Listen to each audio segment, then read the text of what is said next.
जी दोस्तों नमस्कार, मैं हूं सौरभ और आपका स्वागत करता हूं वाईफाई क्विज गुरुकुल के इस यूट्यूब चैनल पर। इस अंक में हम लोग जो बीपीएससी टीआरई 3 के लिए जितने सारे प्रीवियस क्वेश्चंस हुए, जितने सारे मॉडल क्वेश्चंस हुए हैं, जितने सारे प्रश्न पूछे गए हैं, इसी श्रृंखला में हम लोग इसका टेस्ट पेपर 2 लेकर के आए हैं, जिसका हम लोग डिस्कशन करेंगे। और यह 6 to 8 में 9-12 जो 23 में जो एग्जाम हुआ था उसमें ये सारे प्रश्न पूछे गए थे।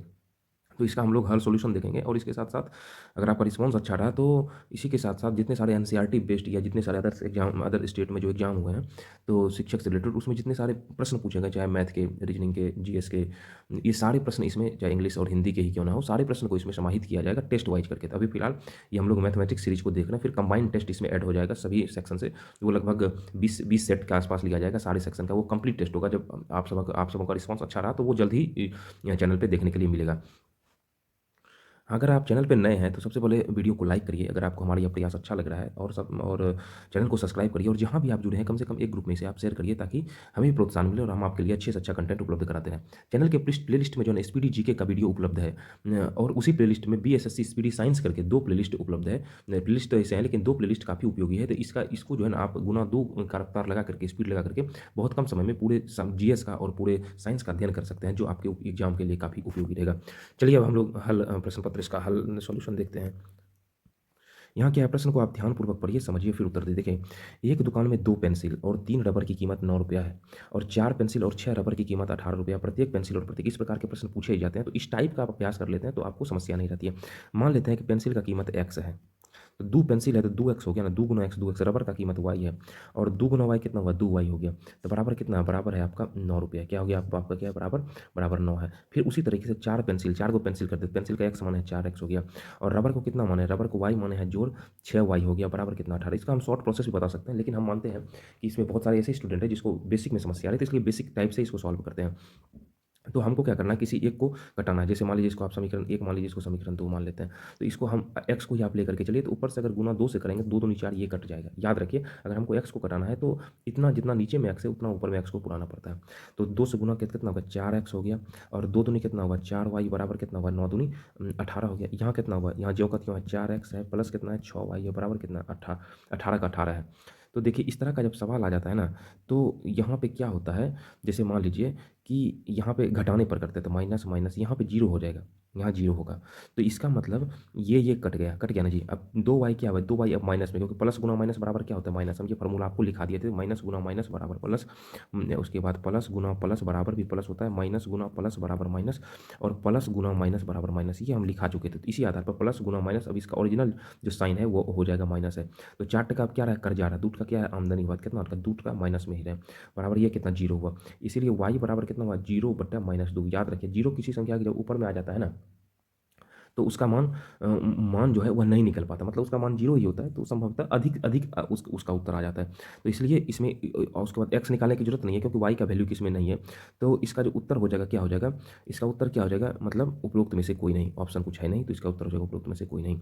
उसके बाद है, 4 बहनों की औसत आयु 7 वर्ष है। औसत मतलब होता है, मतलब 4 गो बहन है ना, सबका 7 7 7 7, या तो 4 बार 7 को जोड़ दीजिए, या 7 को 4 से गुना कर दीजिए। तो 4 बहनों की जो है ना, 4 बहनों की कुल आयु कितना हो जाएगा, कुल आयु अगर हम निकालते हैं तो कितना हो जाएगा, 7 डायरेक्ट गुना 4 करते हैं, कितना, 28 वर्ष हो जाएगा है। यदि हम इसमें माँ की आयु जोड़ दें तो औसत आयु 6 वर्ष हो जाती है। यदि हम ये ऐसे, इसमें लग रहा है प्रिंटिंग मिस्टेक, यदि हम इसमें माँ की आयु जोड़ देते हैं तो औसत आयु कितना होता है, 6। तो माँ की आयु तो 4 सदस्य था ना, अब एगो माँ हो गया, टोटल सदस्य कितना हो गया, 5 सदस्य हो गया। तो औसत आयु कितना है, पहले औसत आयु कितना था, 7 वर्ष होता है, अब औसत आयु कितना, 6 वर्ष जुड़ जाता है, तो जोड़ 6 इसमें हो रहा है, तो 7 6 कितना हो गया, 13।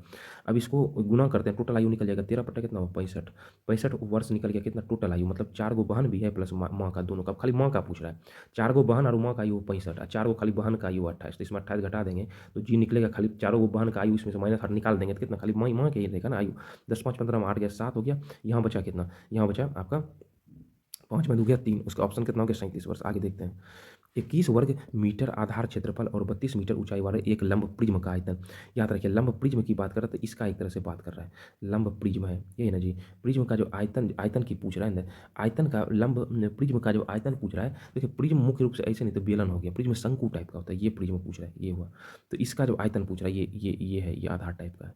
तो ये शंकु नहीं है, ये 21 वर्ग मीटर आधार क्षेत्रफल, इसका आधार क्षेत्रफल ये दिया कितना, आधार ये इसका क्षेत्रफल ही दे दिया कितना है, 121 सेंटीमीटर सेंटीमीटर स्क्वायर को ही वर्ग सेंटीमीटर, और इसकी ऊंचाई दिया है, इसकी ऊंचाई बराबर कितना है 23 मीटर है। तो याद रखिए प्रिज्म का आयतन जो है ना, प्रिज्म का इस तरह का क्वेश्चन पूछता है, प्रिज्म का आयतन बराबर कितना होता है आधार का क्षेत्रफल, आधार का क्षेत्रफल और गुना ऊंचाई करते हैं तो ये निकल जाता है। आधार का क्षेत्रफल कितना है 121 गुना आप 23 कर दीजिए तो कितना हो जाएगा, आप गुना करिएगा तो 23 गुना 1 23 के 3 बाकी 2 हो गया, 23 दूनी 46, 46 दो कितना होगा 46 से 48 के 8 बाकी 4, 23 से कम 23 4 27, मतलब इतना 2783 घन मीटर हो गया। ठीक है ना।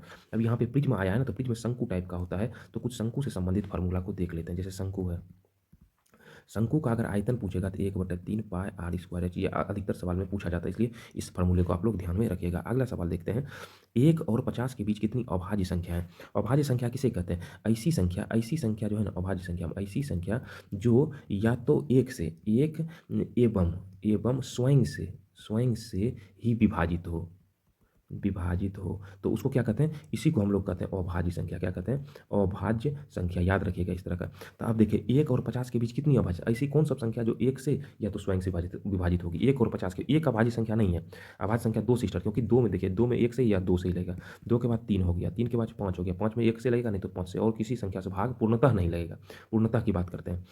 उसके बाद 5 के बाद 7, 7 के बाद 9, 9 तो नहीं होगा, 9 के बाद 11 होगा, 11 के बाद 13 होगा, 13 के बाद 15 ने 17 होगा, 17 के बाद 19 होगा, 19 के बाद 20 ने 21 ने 22 ने 23 होगा, 23 के बाद 24 ने 25 ने 26 भी नहीं होगा, 27 भी नहीं होगा, 28 भी नहीं होगा, 29 होगा, 29 के बाद 30 नहीं होगा, 31 होगा, 32 नहीं होगा, 33 भी नहीं होगा, 34 भी नहीं होगा, 35 भी नहीं होगा, 36 भी नहीं होगा, 37 हो जाएगा, 37 का 38 भी नहीं होगा, 39 भी नहीं होगा, 40 भी नहीं होगा, 41 हो जाएगा, 41 के बाद 42 भी नहीं होगा, उसके बाद 43 हो जाएगा, उसके बाद फिर 44 नहीं होगा, 45 भी नहीं होगा, 46 भी नहीं होगा, 47 हो जाएगा, उसके बाद 48 नहीं होगा, 49 भी नहीं होगा और 50 गिनती कर लीजिए 1 2 3 4 5 6 7 8 9 10 11 12 13 14 15, आपका ऑप्शन नंबर बी हो गया। ठीक है, अगला सवाल देखते हैं। अगर इस तरह के सवाल है ना तो इसको हम बनाने के लिए आपको बताए थे, क्या बताए थे, जैसे अब इसका रूट, जैसे वर्गमूल, मेन रूप तो वर्गमूल ही इसका निकालने के लिए कहला, लेकिन अंदर में शून्य का प्रोसेस है उसको हटाते हैं। यहाँ देखिए शून्य जो है ना, देखिए यहाँ 1225 पहले नॉर्मल लिख लीजिए और यहाँ कितना लिख लीजिए 5329। देखिए शून्य का झंझट पहले हटाइए, यहाँ है पहले देखिए नीचे का ऊपर नीचे का करते हैं, तो जितना अंक के बाद शून्य एक पे उतना शून्य होता है, जितना अंक के बाद शून्य। देखिए क्या होगा 1 2 3 4 5 6 7 8, तो नीचे एक पर कितना शून्य हो जाएगा 8 को, 1 2 3 4 5 6 7 8, और बताइएगा नहीं आराम से करिए। फिर अब इसका ये नीचे वाला हो गया, अब ऊपर वाला कितना होगा, एक पे कितना शून्य, कितना अंक के बाद है 1 2 3 4 5 6 7 8, सेम है एक पे 1 2 3 4 5 6 7 8, ये दोनों नंबर बराबर है। चलिए कट गया, इसका झमेला खत्म हो गया। ठीक है, अब रूट है तो 1225 का वर्गमूल निकालिए। देख लीजिए वर्गमूल कैसे निकलता है, 1225 है ना जी, तो इसमें पहले जोड़ा लगाते हैं, जोड़ा दिए, फिर कितना से जितना से खिलाएंगे ना उतने से उसमें भाग देता है। जैसे 2 से तो 2 से ही गुना करेगा तो नहीं कटेगा, 2 दूनी 4 नहीं कटेगा, 3 से कराइए, 3 तिया कितना हो गया 9 हो गया, 12 में 9 हो गया 3 हो गया। अब ये 3 इसमें जुटता है, यहाँ पे जुट जाता है, 3 जोड़ देंगे कितना हो गया 6। अब यहाँ 12 में 9 3 हमेशा जोड़ा उतरता है, भाग में ये को इसमें वर्ग लगाते हैं ना, जोड़ा उतरता है, 2 5 उतार दीजिए। अब ये जो 3 जो जोड़े हैं ना, अब जितना से खिलाएंगे ना उतने से गुना करेंगे। देख लीजिए कितना से करता है, जैसे 5 से अगर यहाँ से खिलाते हैं तो इसको 5 से ही गुना करेंगे, तो 5 25 के 5 बाकी 2 5 31 2 32, इसका कितना हो गया 35 हो गया, मतलब इसका निकल गया, कट गया ना जी, कट गया पूर्णतः, तो ये कितना हो गया 35 हो गया। देखिए ऑप्शन नंबर 35 है, तो 35/73। उसी तरीके से आप इसे निकालिएगा ना 5329 का, तो इसका 73 निकल जाएगा। सेम प्रोसेस से निकालिएगा तो आ जाएगा। अगला सवाल देखते हैं। तो अगला नंबर सवाल क्या है, यदि एक्स वाई और जेड धनात्मक वास्तविक संख्या है तो 3125 एक्स 10 वाई और 5 जेड, एक मिनट रुकिए, कुछ ना कुछ सवाल में कुछ ना कुछ तो लग रहा है मिस्टेक है। यहाँ इस पर जो है ना, इस पर आपका रूट है, क्या है रूट है, यहाँ 5 रूट है 3125 एक्स है, एक्स पर पावर 10 है, कितना है एक्स पर पावर 10 है, एक्स पर पावर 10 हो गया, और वाई पर पावर कितना है, वाई पर पावर है आपका 5 है, 5 वाई पर पावर 5 हो गया।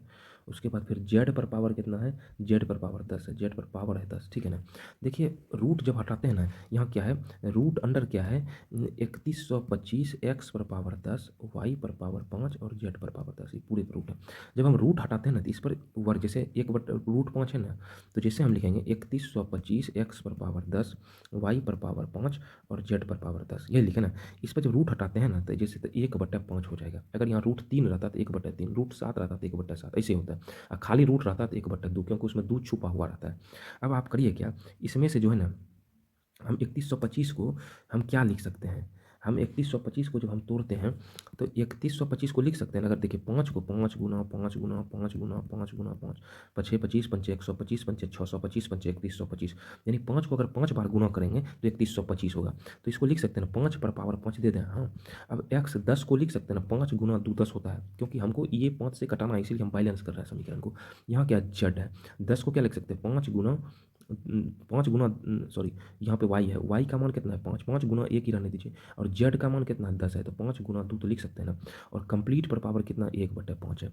अब देखिए यहाँ पे अगर हम 5 लेते हैं ना, खाली 5 लीजिए जो कॉमन लेंगे हम, x पर पावर अगर खाली 2 रहने देते हैं, y का पावर 1 मतलब y ये रहा, z पर पावर 2 रहा, तो ई करते हैं तो अगर यहाँ पे 5 लिख देते हैं, 5 कॉमन हो गया, सबसे 5 निकाल लिया, पहले से 1/5 कटा दीजिए, तो आंसर आपका कितना हुआ 5x² y z पर पावर 2, यही हुआ। एक आध बार इसको बनाइएगा तो बन जाएगा।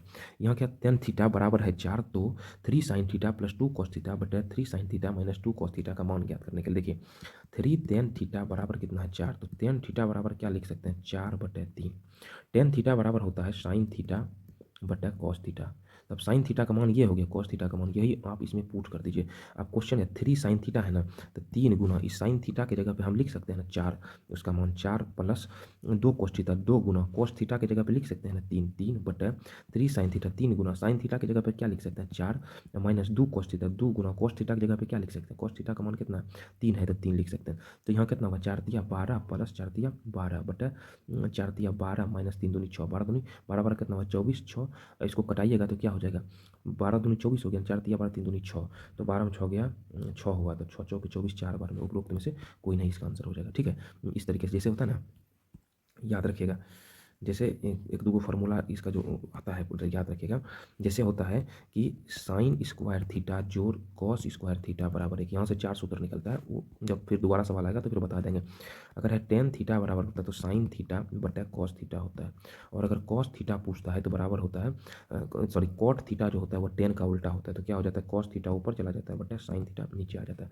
और कुछ फार्मूला याद रखें, साइन थीटा बराबर होता है लंब बटा कर्ण, यहाँ लंब बटा कर्ण। अब हम इसको जो लिखेंगे P बटा H, P perpendicular H height, इसी तरीके से, और आधार को लिखते हैं B, आधार को B। अब हम इस फॉर्मेट में लिखेंगे, साइन कॉस थीटा बराबर होता है B बटा एच, टेन थीटा बराबर होता है P बटा B, कॉट थीटा बराबर होता है B बटा P, उसके बाद कॉट के बाद होता है आपका सेक थीटा बराबर होता है, सेक होता है कॉस का उल्टा, इसका उल्टा दीजिएगा एच बटा बी, और कॉसेक थीटा सी थीटा बराबर होता है एच बटा पी, वो होता है साइन का उल्टा। ठीक है ना, इस फार्मूले को याद रखिएगा।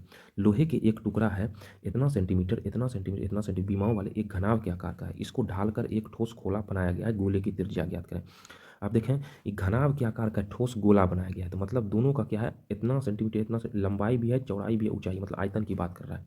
ठीक है, तो यहाँ पे लिख दीजिए क्या घनाभ है ना, तो घनाभ का आयतन बराबर हो जाएगा गोले का आयतन, गोले का आयतन, घनाभ का आयतन क्या होता है लंबाई गुना चौड़ाई गुना ऊंचाई, गोले का आयतन 4/3 पाई आर क्यू, यही होता है ना। तो घनाभ लंबाई कितना है 49 गुना 33 गुना 24, 4/3 पाई का मान कितना 22/7 गुना आर पर पावर 3, कटाइए तो कहीं से कटता है। देखिए यहाँ पे 11 में 11 दूनी 22 हो गया, 11 में 11 तिया 33 भी हो गया। अब चरकांस कटाएंगे 4 छक्का 24 होता है, दुक्कांस कटाएंगे 2 तिहाई के 6 होता है। ठीक है ना, अब तो नहीं कट रहा है ना, तो गुना कर दीजिए कोना कोनी, तो 49 रहा, फिर 3 गुना 3 एगो 3 है तो गुना 3 हो गया, और गुना कितना हो गया एगो 7 है 7, इधर कितना बचा खाली आर पर क्यू। अब देखो 49 को क्या लिखते हैं 7 गुना 7 लिख सकते हैं, 7 गुना 7 49 होता है ना, और गुना क्या 3 गुना 3 गुना 3, और गुना क्या हुआ 7 बराबर आर पर 3। देखिए हम देखिए 7 3 गो 7 है, एगो 2 गो 3 गो 7 है, तो 7 पर पावर 3 लिख सकते हैं, 3 देखिए 3 गो है तो 3 पर पावर 3 लिख सकते हैं, बराबर कितना हुआ आर क्यू। तो इसको पूरे को क्या लिख सकते हैं 7 गुना 3 कितना हुआ 21 पर पावर 3 दे सकते हैं, दोनों में कॉमन है, तो बराबर क्या हुआ आर पर पावर 3, ये 3 3 कट गया। ठीक है ना, तो आर बराबर कितना वैल्यू हुआ 21, यही हुआ त्रिज्या का पूछ रहा था, 21 सेंटीमीटर है ऑप्शन में, कहीं गलती तो नहीं कर रहा है 49 कटाने उठाने में, तो इसका हो जाएगा इनमें से कोई नहीं। ठीक है ना, 21 सेंटीमीटर यही हो गया त्रिज्या का मान, ये त्रिज्या ही पूछ रहा है, तो गोले की त्रिज्या पूछ रहा है, तो गोले की त्रिज्या निकल गया। हाँ, तो सबसे पहले आप ऐसा करिए टेलीग्राम चैनल से जुड़ करके, इसका PDF टेलीग्राम पर उपलब्ध रहेगा, वहाँ से आप उसको डाउनलोड कर लीजिए और उसका सेट जो है ना उसका अभ्यास करिए, इसी प्रकार के सवाल प्रश्न में पूछे जाएंगे, तो आपको एग्जाम में सहूलियत रहेगी। जो भी सूत्र लिखाया जाता है उसे आप अपनी पतली सी कॉपी रखिए, उसमें नोट डाउन करते चलिए, तो वो आपके लिए अच्छा रहेगा। तो ये मुख्य रूप से जो है ना जो भी सीटेट और